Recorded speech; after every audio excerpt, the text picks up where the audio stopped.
I schedule 5 to 10 meetings per week on LinkedIn. Here's my 5-step process you could steal. In this video, I'm going to let you in on my exact LinkedIn strategy so that you could also build a consistent sales pipeline without cold calling or spamming outreach. Anybody got time for that? So with that being said, let's break down the 5 crucial steps that will transform your LinkedIn prospecting game. So step number 1 is identification. The biggest problem that salespeople have is who in the world are you talking to? Because if you're sending LinkedIn messages to the wrong people, it doesn't matter how good it is, it will not convert, and you're going to be wasting your time and wasting potential opportunities because you reach out to the wrong people. So the way to solve that is a couple things. Number 1 is go to your competitor's website and see what clients that they've had. I've said this in other videos, but one of the biggest things is that if you could understand what your competitors' target personas are and use Google for that research to understand their priorities, this focus approach is going to increase your prospecting by a lot. Like, it's going to make your life a lot easier. Another thing that you can do as well is go in and Google the target personas that you will go after once you've identified it from the competitors and figure out what are their challenges and priorities and what do they typically deal with. Once you get an understanding of what that is, you're now going to be able to be more proficient in the prospecting that you do. So now that we're locked in, we have our eyes set, right? We got the target locked in, right? Now we go into step number 2, which is engage. So one of the biggest obstacles I see on LinkedIn is people saying, okay, cool, I know I need to go talk to key executives. I know I need to comment and engage with them, yet I have no idea what to do. So you're like, well, because I don't know what to do, I'm just going to do something to get myself out there. So what ends up happening, I'm laughing because I've been there too, is I made this mistake. What ends up happening is you go and say, okay, cool. Let me just say, great post. Sounds great. Insightful advice. That is actually the quickest way to get no meetings. So if you want meetings, follow my advice here. So when you send a comment to an executive that is out there, whoever you're trying to get in front of, you want to do at least 2 sentences. Now, the framework I have for this is provide an insight, ask a question. So what I mean by that is, let's say someone wrote a post around a cold calling, just to make it super simple. So I might say, hey, that's a really insightful post on how to do cold calling and do your intros. How are you making sure you're implementing with the team? So what you're doing is you're providing an insight or you're acknowledging the insight. So it shows that you actually read the post. So I just gave an example. And then you're asking a follow-up question. So now you can start a conversation with this person. I have personally booked meetings with executives by just commenting on a post, starting a conversation with them, and then now it leads into an actual meeting. You don't even have to send a message. You could just comment. And the great thing about this, y'all, is there aren't that many people that comment on executives' posts because they're afraid. They don't know what to say. They don't know what to do, right? They don't want to get called out. So follow this framework I just gave you. 2 steps. Not like the 2-step. No, we ain't doing all that, but this is just the 2-stepper right here, right? It's, hey, acknowledge something that they saw or add an insight yourself and ask a question to start the conversation. Now, some of you may be saying, okay, Morgan, what if I can't find their content? What if I cannot do this? Okay, that's completely fine. Go find what they are commenting on. And I like to call this strategy reply to the reply. So if they're already are commenting on someone else's post, then all you have to do is comment on what they're saying and start a dialogue there.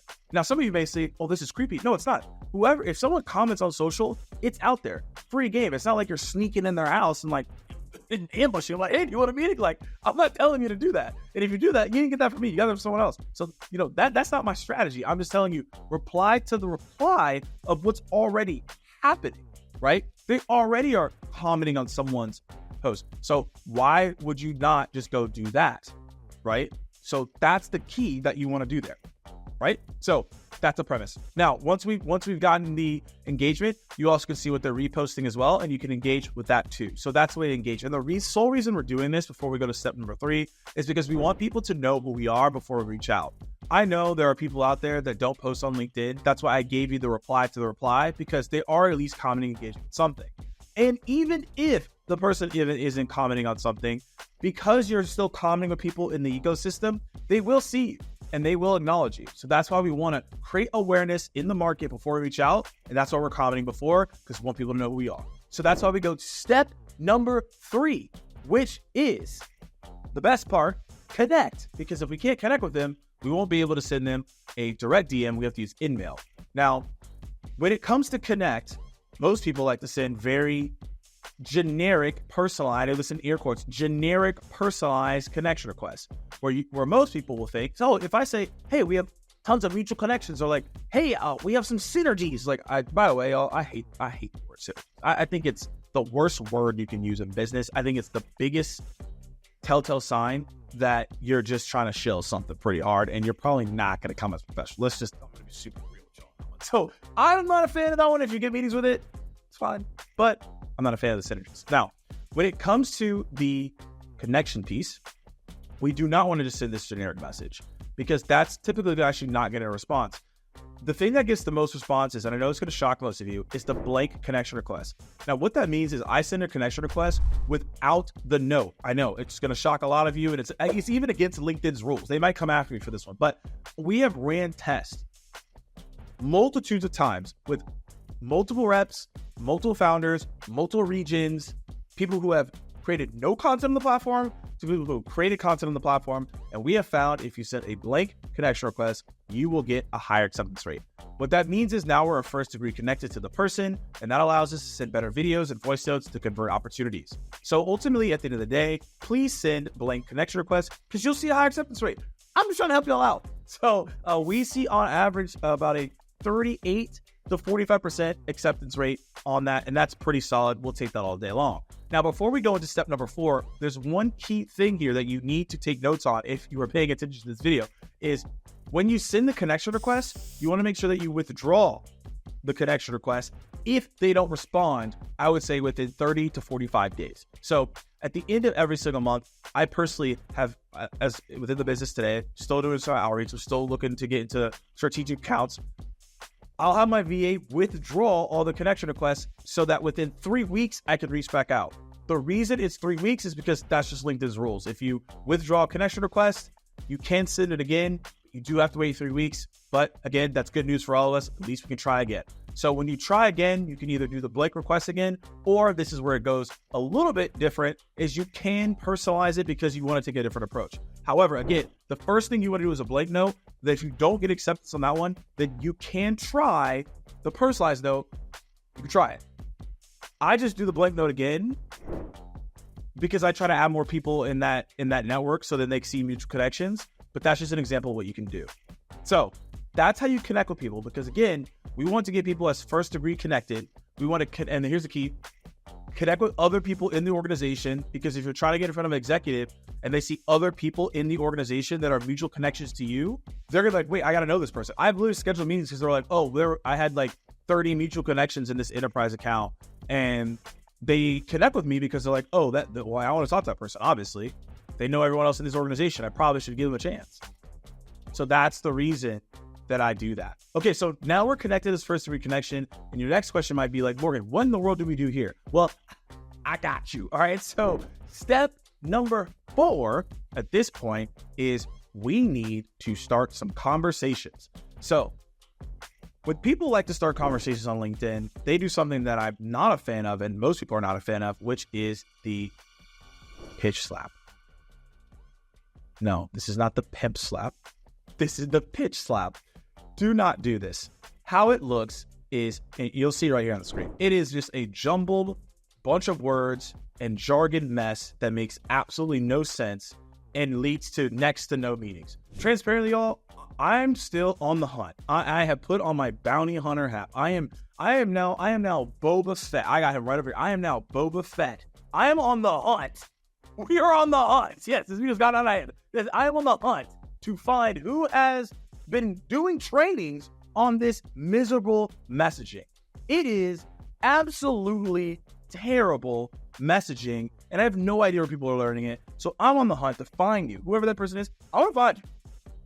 I'm going to find you out. But until then, do not do this. This is the fastest way to have no pipeline, miss quota, and potentially have no revenue in your business. So if you don't want to make revenue and you want to lose money, congratulations. This is your recipe for success. If you want to lose, here you go. Here are your L papers. But the thing is, we're not here to get. Very good one. So what should you do? Now is the question. What we should do, right, is have a message that holds these components. So the first component that I will tell you that is incredibly important is you want to reach out with some type of reason or clue on why you're reaching out in the first place. It needs to be somewhat of a compelling reason. So let's say you saw them post something on their LinkedIn, you saw something that on their website, you saw that they hired a new role, a job. I have no idea what you found, but you found something. And so now we're going to use that as an insight. So an example would be, let's say in their job description inside of their LinkedIn, it said, hey, I'm looking to grow influencer marketing. That's very rare that happens. But again, we sell influencer marketing services that leads to pipeline. So that's just an example. So I would use that. Say, hey, notice on your profile that you are looking to grow influencer marketing, or influencer marketing seems to be top of mind for you. I would call that out in the first sentence, right? So that shows that I did some research. So that's the way that you do that message. And then the second part of the message is, what do you offer that could potentially solve a problem that you found? So that first two sentences, whatever it may be, you want to call out something that you found or something you know about that person that could potentially be a problem. So, hey, I saw that you're looking at influencer marketing. I see that you're hiring event managers. I see you're doing this. So you saw something, so you think that your solution can help. So that's where your value prop comes into play. Our influencer marketing to pipeline services. We've been working with companies with this. We've seen a 20% increase in our content shows that we do with them in terms of attendance rate, and that leads into 2x pipeline for the business. An example of what I would say. Then that already kind of did it, but that sentence with the value prop, use a relevant use case in the industry. Now, if you use a use case that's not an industry or not in segment market, and segment market means it's not like a small business company or an enterprise. Like, for example, if you're saying, hey, we helped Google 2x their revenue, but then you tell a startup the same thing, those are two different mechanisms. So you can't say that because you reduce response rate because it's not relatable to the person. So we want relevant use cases right after the value prop. So that's why I'm saying, hey, we increased this by 20% with this person in your market. It has to be in market. So I say value prop, and then I have a use case or something relevant to them in market. That's what I do there. Then that last piece is a call to action. So what do you want them to do? Hey, like, do you want to come check out the webinar? Do you want them to come to a show? I talk about content shows. Y'all seen that? That's like an example of like what I'd be talking about there and how I would convert that opportunity. Because ultimately what I'm looking for is for them to agree to say yes. Now, the way we do interest call to actions to say yes is, would you be open to learning more? Are you opposed to a deeper dialogue on this? Is this something that you like to learn more detail? These are just examples. And in the description, I'll have some more examples that you can also leverage as well if you feel so inclined to do so. We don't directly want to ask for time because people always get asked for time. And one thing I always talk about is when you think about innovative prospecting, you yourself need to be innovative. You have to do things that are different than everybody else. You don't want to say, hey, you want to meet for 30 minutes? Guess what? Everyone else says, you want to meet for 30 minutes. So that's why you have to ask it differently than everyone else. And people might catch on to what I'm saying right now, but the premise of the psychology of it does not change. You want to have a call to action that basically says, are you interested in X thing? How you say that is up to you, and you could change your verbiage accordingly, but that's how you want to do it. That is the framework of a successful LinkedIn message. Now, for example, you could add in humor, you could be funny, you could be snazzy with it. Like that's your style, all right? I'm giving you the science here. I'm in the lab with you as the pipeline professor to give you the formula. Here you go. Now at this point, you can go cook like Steph, right? This is your time to go cook. I'm just giving you the recipe. You could add in your spices and all that other stuff. I'm just telling you what the framework is, right? So that's how you do a LinkedIn message with the framework. Now, if you want to take it to the advanced level, you could actually check out a video right here where it actually breaks down how you do voice notes and other unconventional ways to build pipeline. But in that video, I talk about the 10-30-10. And the 10-30-10 in short basically is a framework that I use for voice notes and also for videos to convert opportunities on LinkedIn. This has a 40% response rate, and also with the clients that we work with, they also have a 40% response rate, and it can go up to 60% once you add in influencer marketing and content, which is what we help companies do. But that's just an example of how you can go about that. Now, to drill deeper into that, to give you quick context, again, watch the video for more detail. 10 seconds is the reason why you're reaching out. So again, I already explained how you can go out and do that. 30 seconds is the value prop, which I just explained here in this video. And the last 10 seconds is the call to action, which I just explained. Notice how the framework does not change really with the mechanism. The delivery just changes on how you do it. Now I'm just using my voice instead of typing it out. And that's how you want to go about it. Last thing is InMails. I know that's probably a topic of conversation that you'll have. Most accounts have about 150 InMails. If you send an email, follow the same exact framework. The only thing you're changing is the subject line needs to be less than 3 words. And I would write out your message first. Take the words from the actual message itself and create your subject line, or go poke around in their about section and just use something they've written out and use that as the subject line, because they'll open it because it's in their words. And so that's an example of something that you can do. That's, again, pretty simple, but that's the way that you use that. And then the last thing that I'll tell you is, or 2 last things. One is on the InMail credit, you get a response. If you get a response, you'll get the credits back. So that's why I highly encourage people to test it out. The conversion rates aren't as high as the first degree, because again, if they don't connect with you, you have to send the InMail. But if you get the response, you can get it back. But InMails are just in case if the step number 3 fails. That's the reason that I'm mentioning that. Now, once you go ahead and send out your message, you want to make sure that you take time to follow up on this message. So inevitably, right, like if you send a message with a video or a voice note or whatever it may be, they might miss it. So you want to come back and follow up. And this is where you get meetings, because fortune in the follow-up.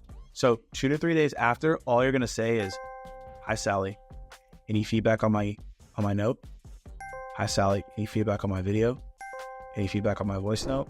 People love to get feedback, positive, neutral, or negative. So psychologically, they're going to be willing to give you legitimate feedback just because you did this. So that's a great way to stand out. And that's exactly how I convert so many meetings. So that's how you start conversations. I'm a person that's just like, do your research, be direct, tell them what you want. If you try to like come in a different angle, I find that you're just going back and forth and having a conversation. State your intention, tell them why you're there, convert the opportunity. The last step, everyone, step number 5 is we need to convert this. So now we're in the conversation. Now we're converting it into a legitimate meeting. Now, this is very, very straightforward. Nothing really to talk about here. You need to move them to the calendar. So if there is interest based on the video or the voice note or the message you sent, they're going to say, "I'm interested." Now we want to move them from LinkedIn into our calendar, because we want to be able to meet this person. You don't want to be going back and forth on LinkedIn all day long.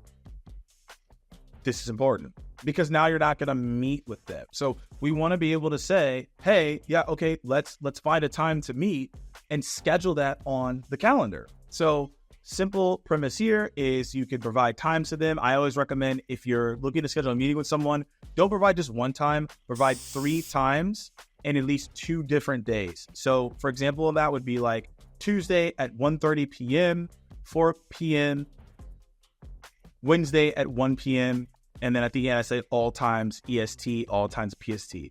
Small note here, very granular but very important.